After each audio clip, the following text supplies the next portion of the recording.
Sobrang kagaganda tingnan ng puno, guys.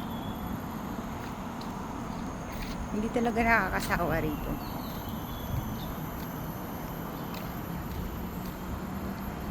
Kalalaking puno. Oh. Ayan yung bundok. Ganda tingnan ng mga puno.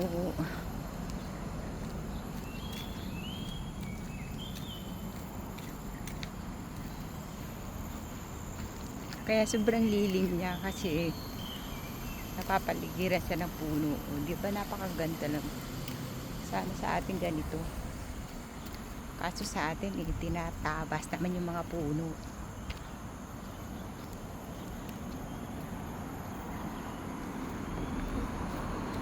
Diba? Ang ganda tingnan ng puno sa taas. Oo.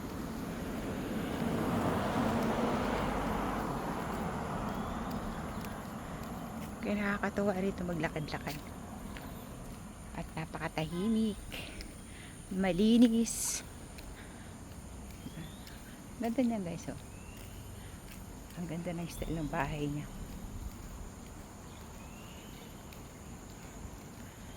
Ito yung pader na ang ganda tingnan, di ba? Palibot ng grass. Konti na lang, hindi ko na ito makikita kaya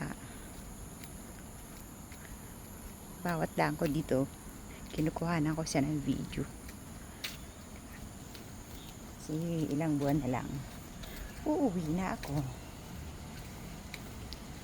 2 months more, diba? Oh, ang ganda tingnan. Ang ganda tingnan ng bato.